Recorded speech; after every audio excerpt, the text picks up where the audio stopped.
Assalamualaikum warahmatullahi wabarakatuh. Perkenalkan, nama saya Diah Ayu Agus Padita, S.Kep Nurse and Biomed, salah satu dosen fisiologi kedokteran di Fakultas Kedokteran dan Ilmu Kesehatan Universitas Bengkulu.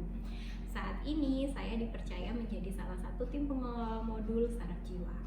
Di FKIK sendiri, metode pembelajaran yang dilaksanakan adalah metode student based learning. Pada salah satu yang digunakan adalah problem based learning. Pada sistem problem based learning ini tidak hanya berfokus pada perkuliahan di ruang kelas saja, melainkan juga melibatkan diskusi kelompok. Diskusi kelompok ini mahasiswa lebih dominan dibandingkan dengan dosennya. Dosennya bukan sebagai narasumber, tetapi sebagai fasilitator yang akan mengatur jalannya diskusi kelompok. Untuk mata kuliah fisiologi sendiri, capaian pembelajarannya berupa mahasiswa mampu menjelaskan fungsi jaringan saraf dan mengelaborasinya pada berbagai penyakit, terutama pada bidang neurologi dan psikiatri. Indikator penilaian untuk mata kuliah fisiologi yaitu ketepatan menjelaskan fungsi dari jaringan saraf dan elaborasinya pada berbagai penyakit. Untuk penilaian mata kuliah fisiologi sendiri itu akan dilaksanakan bersama-sama dengan mata kuliah lain dalam bentuk modul atau ujian modul saraf jiwa. Ujian modul saraf jiwa ini dilaksanakan dengan dua tipe pertanyaan, yaitu ujian formatif dan ujian sumatif. Ujian formatif menggunakan tipe soal pernyataan benar dan salah. Sementara untuk ujian sumatif itu dilaksanakan dengan tipe multiple choice question. Pada video pembelajaran kali ini, saya akan menampilkan video diskusi kelompok yang dilaksanakan di FKIK, terutama pada modul saraf jiwa. Selanjutnya bisa dilihat di video pengajaran setelah ini. Terima kasih. Ya, baik. Assalamualaikum warahmatullahi wabarakatuh. Selamat pagi, teman-teman semuanya. Hari ini kita akan melaksanakan kegiatan DK1 Pemicu 1 pada modul saraf jiwa yang pemicunya sudah disebarkan melalui BPKM. Kembali saya mengingatkan, untuk form penilaian diskusi kelompok adalah form penilaian yang bersifat objektif. Artinya teman-teman akan diberikan nilai dengan masing-masing komponennya, maksimal nilai 3 untuk teori atau kegiatannya. Kemudian untuk respect dan disiplin itu akan diberikan nilai minus. Untuk kegiatan teorinya itu ada argumen, sharing, dan aktivitas, di mana masing-masing akan bernilai 3 maksimal. Sehingga kalau total dapat nilai sempurna adalah 9. Peraturan rambu-rambu diskusi kelompoknya harus tetap terpenuhi. Ketuanya siapa hari ini? Ajit ketuanya. Oke, Ajit sebagai ketuanya mohon agar jalannya diskusi kelompok berjalan dengan baik. Yuk, silahkan dimulai diskusi kelompoknya. Baik, terima kasih Bu. Di sini saya sebagai ketua akan memulai untuk pemicu pertama dengan judul Kepalaku Sering Terasa Berputar. Dengan tujuan pembelajarannya yaitu mahasiswa mempelajari anatomi fisiologi, sistem saraf, dan gangguan akibat kelainan sistem saraf. Untuk narasinya yaitu Nia 30 tahun mengeluh pusing berputar setelah bangun dari posisi tidur. Keluhan yang dirasakan saat ini cukup mengganggu Nia karena disertai dengan nausi dan vomitus. Kondisi ini sudah beberapa kali terulang, namun saat ini dirasakan yang paling berat menurut Nia. Selama ini Nia cenderung hanya mendiamkan saja keluhan ini karena berdasarkan pengalamannya jika kondisi ini dibawa istirahat, maka berkurang dengan sendirinya. Karena keluhannya semakin bertambah, maka Nia berniat untuk berkonsultasi ke dokter dan berharap keluhannya ini dapat berkurang nantinya. Baik, untuk yang pertama itu masuk ke terminologi. Jadi dari teman-teman, apakah ada yang ingin mengajukan terminologi terlebih dahulu? Dipersilakan untuk raise hand atau langsung di on mic.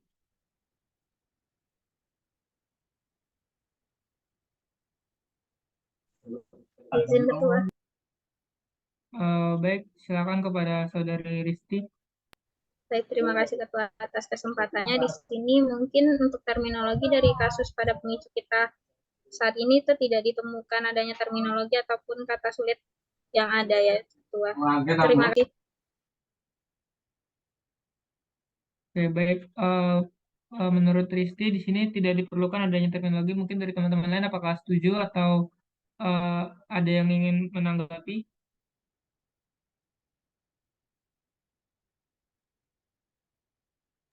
Izin Ketua. Ya, silakan kepada Saudara Dava. Baik, sebelumnya dari pemicu yang dibacakan tadi terdapat beberapa kata yang mungkin cukup asing. Untuk yang pertama yaitu ada nausea, yaitu sensasi tidak menyenangkan yang samar pada epigastrium dan abdomen dengan kecenderungan untuk muntah. Sumber Dorlan edisi 29. Mungkin itu dari saya, Ketua. Terima kasih, Ketua. Baik, terima kasih kepada Dava. Di sini yang pertama itu ada nausea, yaitu sensasi tidak menyenangkan yang samar pada epigastrium dan abdomen dengan kecenderungan untuk muntah. Mungkin yang lain ada lagi yang ingin berpendapat? Izin Ketua. Silakan Saudari Dasa. Baik, terima kasih Ketua. Di sini saya izin menambahkan terminologi, yaitu vomitus, artinya mengeluarkan isi perut atau muntah dengan sumber Dorlan edisi 29. Terima kasih. Baik, terima kasih kepada Saudari Dasa, yaitu mengajukan vomitus. Mungkin dari teman-teman yang lain, apakah ada yang ingin ditanggapi? Ya, silakan kepada Saudari Risti.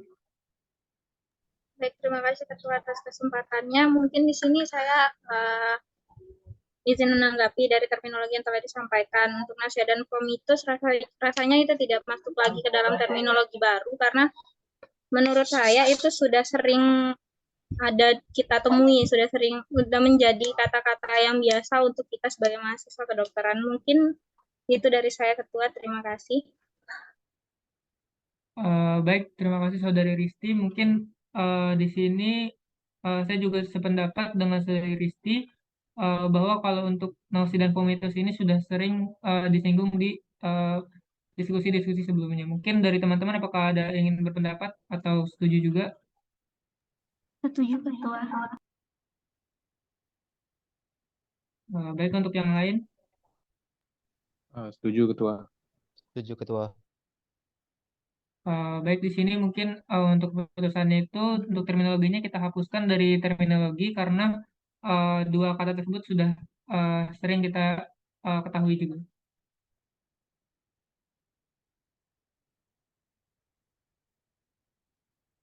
Oke, mungkin selanjutnya itu kita masuk ke, mohon maaf, untuk terminologi apakah sudah cukup atau ada lagi yang ingin mengajukan?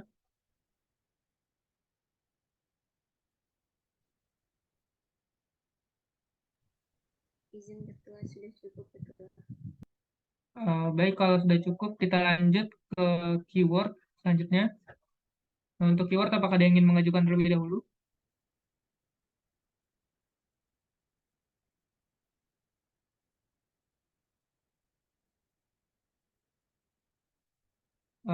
Kepada Saudara Fadel dipersilakan. Baik, terima kasih Ketua. Di sini saya ingin mengajukan keyword yaitu wanita 30 tahun. Baik, mungkin terima kasih Fadel. Sini saya juga ingin mengajukan yaitu pusing berputar.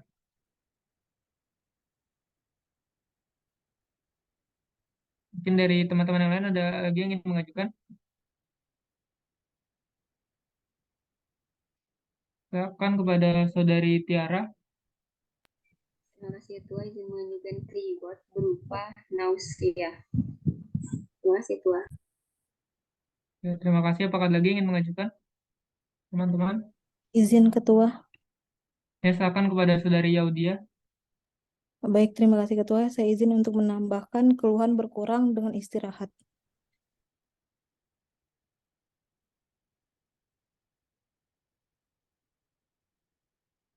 Ya, baik. Yang lain apakah ada lagi yang ingin mengajukan?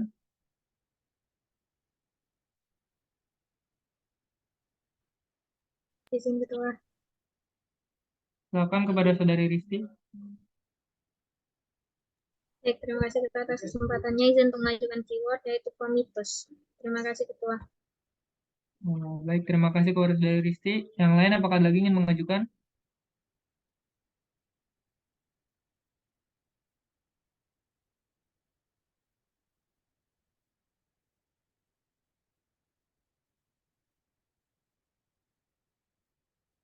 Yang lain sekali lagi apakah ada yang ingin mengajukan atau sudah cukup untuk keywordnya ini?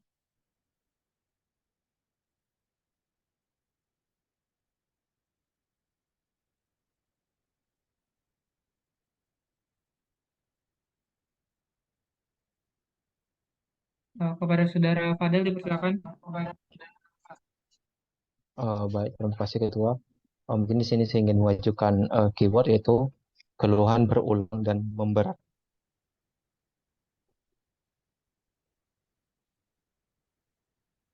Dan memberat.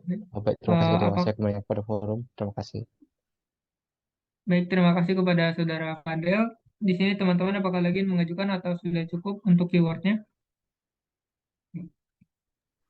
Cukup, Ketua. Cukup Ketua.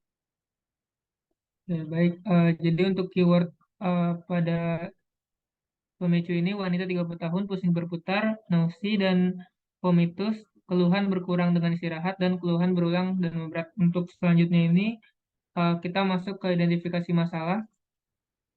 Dari teman-teman apakah ada yang ingin mengajukan identifikasi masalah?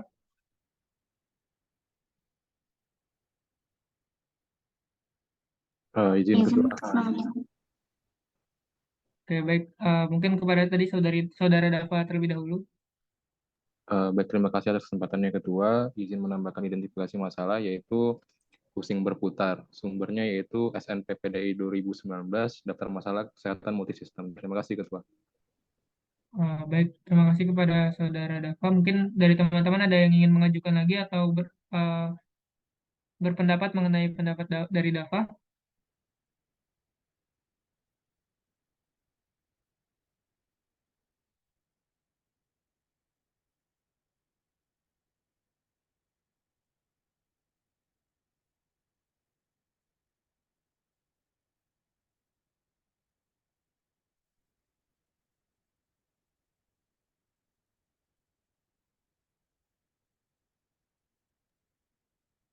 Izin Ketua. Silakan kepada Saudari Alta.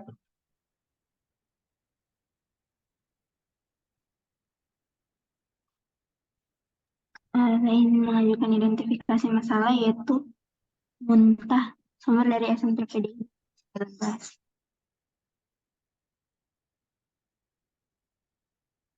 Baik, terima kasih kepada Saudari Alta yaitu muntah ya. Dari teman-teman yang lain apakah ada lagi yang mengajukan?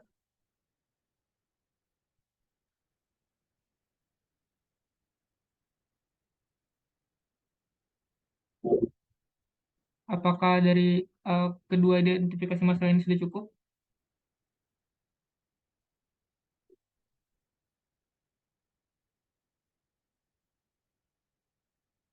Sepertinya sudah cukup Ketua. Baik, untuk identifikasi masalah sudah cukup. Selanjutnya ini adalah analisis masalah. Untuk analisis masalah ini, sebelum analisis masalah, apakah izin bertanya, Ibu Dia, apakah ada data tambahan, Bu? Ada. Ada data tambahan. Boleh nanti dituliskan. Pemeriksaan Dix-Hallpike mendapatkan. Siapa yang mau menulis? Dava? Iya, Bu. Mohon izin mungkin bisa diulang, Bu. Oke. Pemeriksaan Dix-Hallpike mendapatkan nystagmus vertikal torsional dengan fase laten 10 detik dan menghilang saat dilakukan manuver Dix-Hallpike kedua. Itu aja data tambahannya.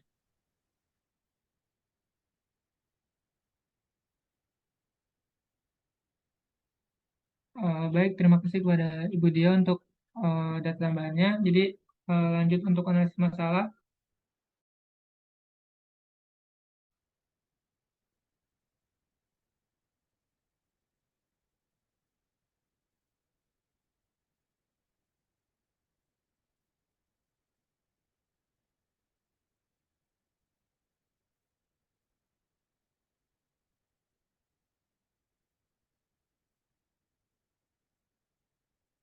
Sekali lagi kepada teman-teman untuk analisis masalah, apakah ada yang ingin mengajukan?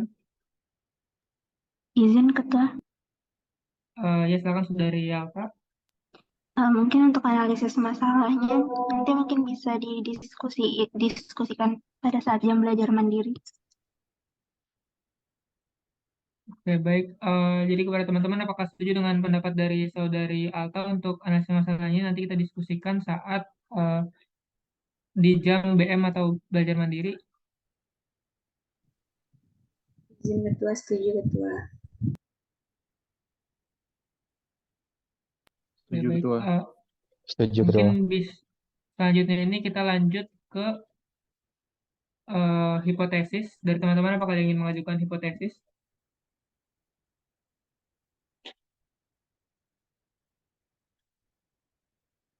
Izin Ketua.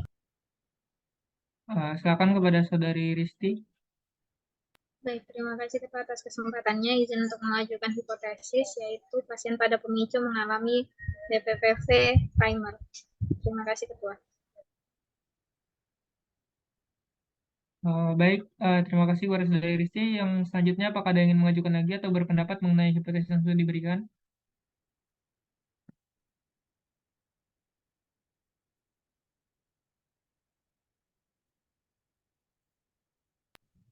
Izin menyampaikan hipotesis Ketua. Ya, silakan kepada Saudari Tiara.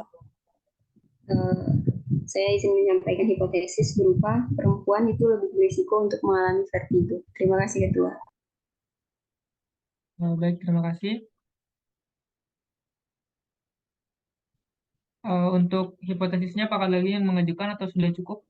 Atau ada yang ingin berpendapat mengenai yang hipotesis yang sudah diberikan?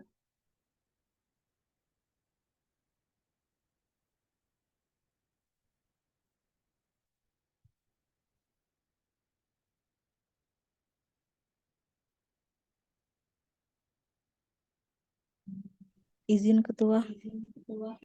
Ya, silakan kepada Saudari Audia.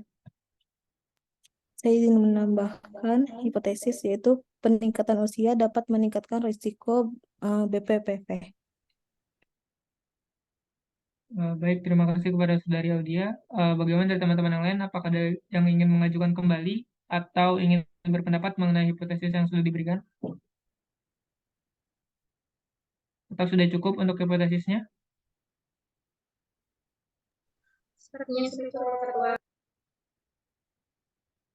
Baik, kalau sudah cukup, kita lanjut selanjutnya itu di pertanyaan terjaring. Mungkin ada yang ingin mengajukan pertanyaan terlebih dahulu?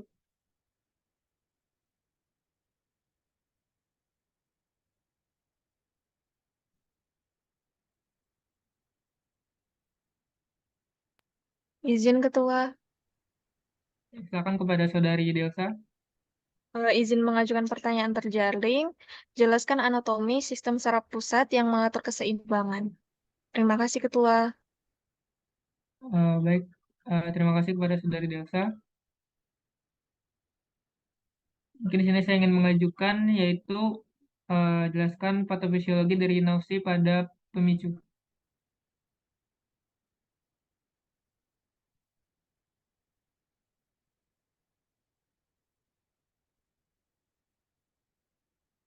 Mungkin dari teman-teman apakah ada lagi yang ingin mengajukan?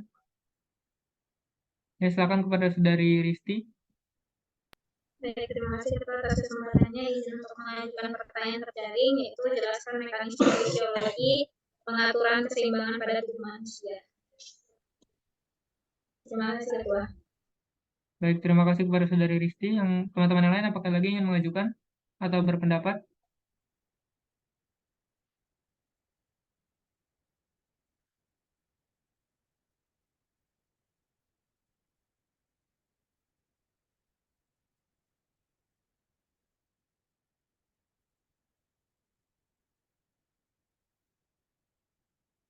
Sekali lagi para teman-teman, apakah ada lagi yang ingin mengajukan pertanyaan terjarinya?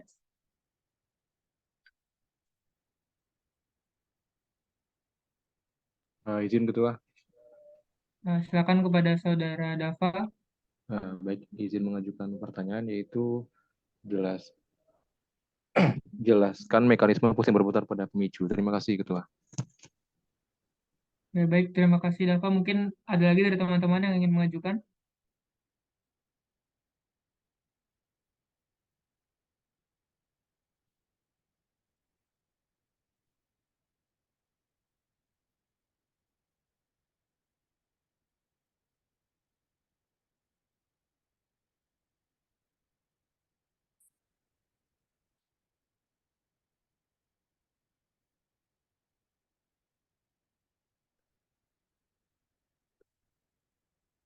Sekali lagi kepada teman-teman, apa ada lagi yang ingin mengajukan?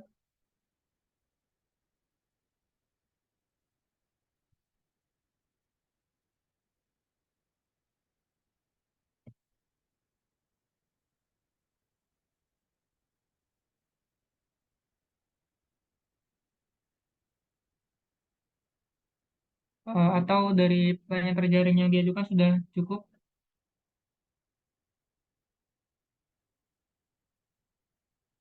Mungkin di sini saya ingin mengajukan satu pertanyaan lagi, yaitu jelaskan patofisiologi dari BPPV.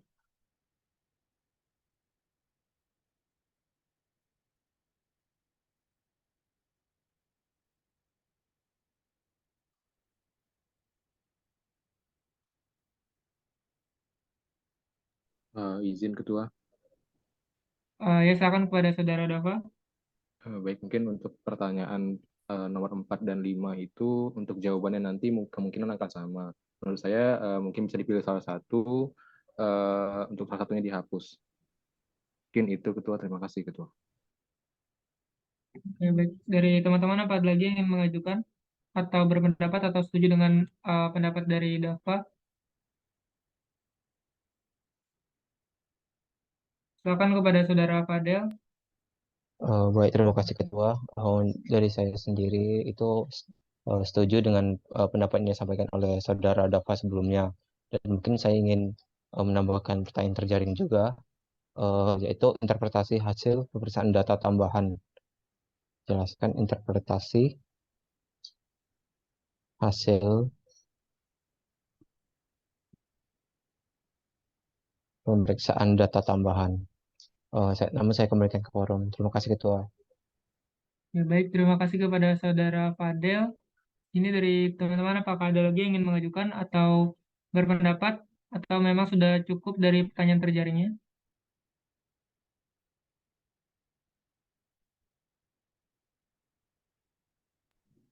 Izin Ketua dari saya cukup Ketua.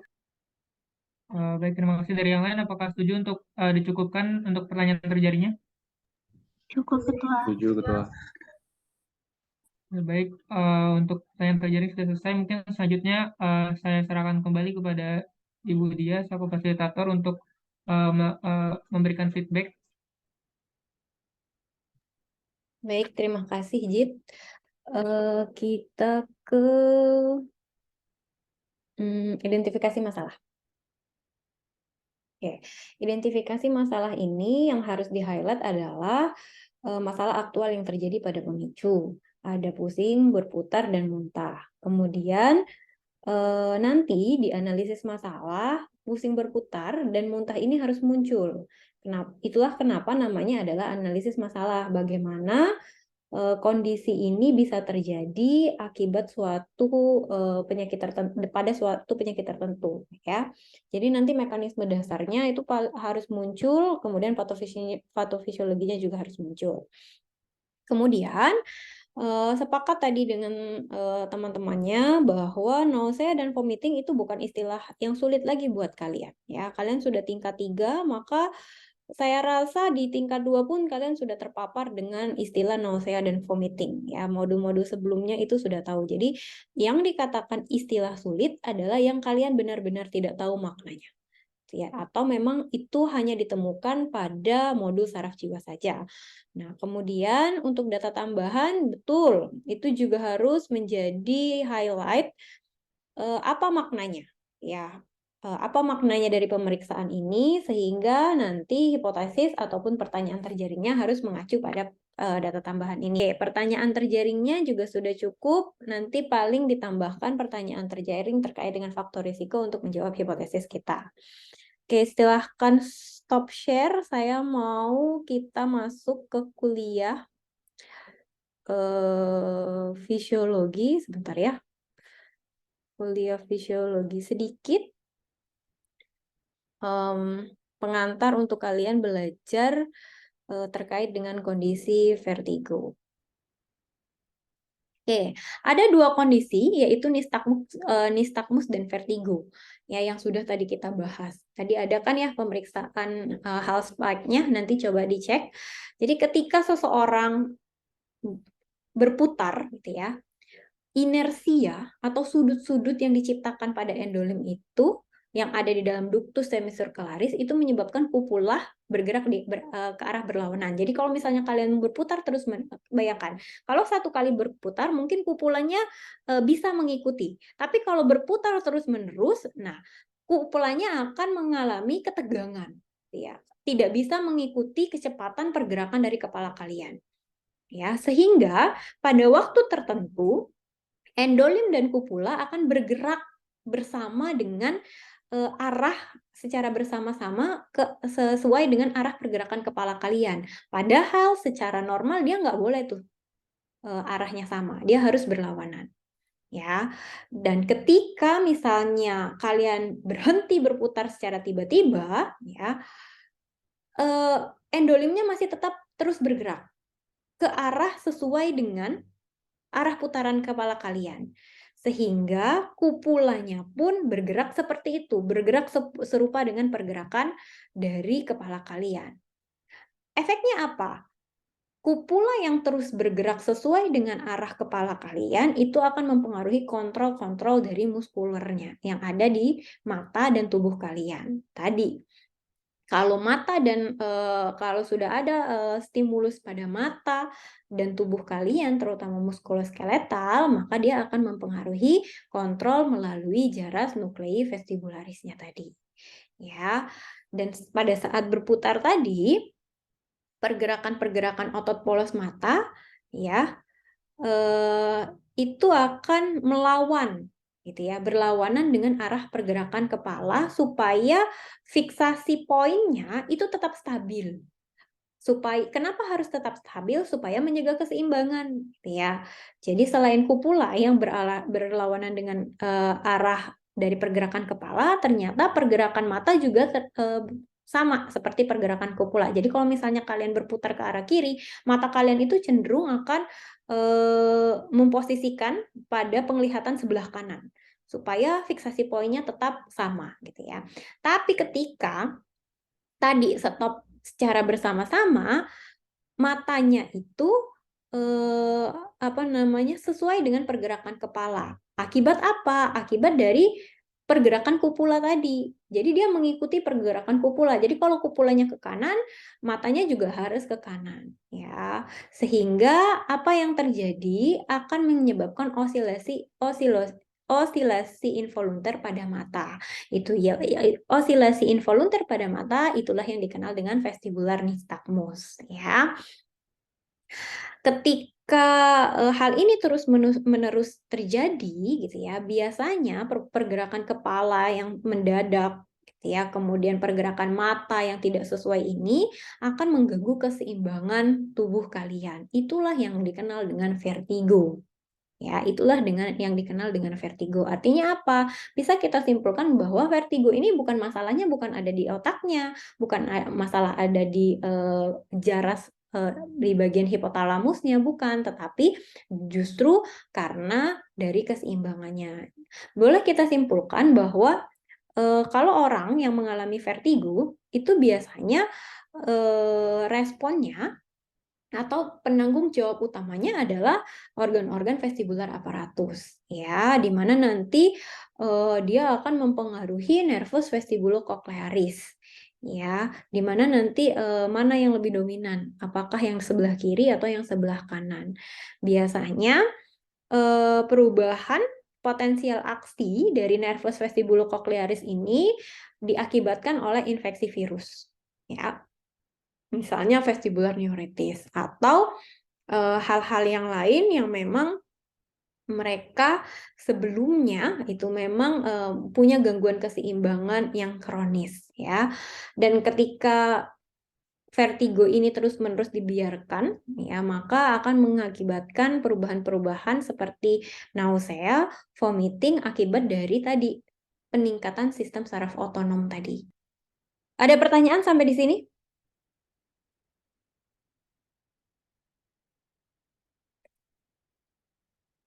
Belum ada. Oke, belum ada ya. Oke, nanti silahkan dipahami sekali lagi, referensinya juga dicantumkan. Ini bahan referensi yang bisa kalian baca-baca, tapi saya tidak menutup kemungkinan kalau kalian menampilkan artikel terbaru dari publikasi yang baik ya, jurnalnya ya. Hati-hati dengan jurnal-jurnal yang tingkat kepercayaannya lebih rendah. Kalau tidak ada pertanyaan, silahkan belajar mandiri. Saya akhiri. Assalamualaikum warahmatullahi wabarakatuh. Terima kasih. Waalaikumsalam warahmatullahi wabarakatuh. Saya stop share ya. Ya, Bu. Terima kasih banyak.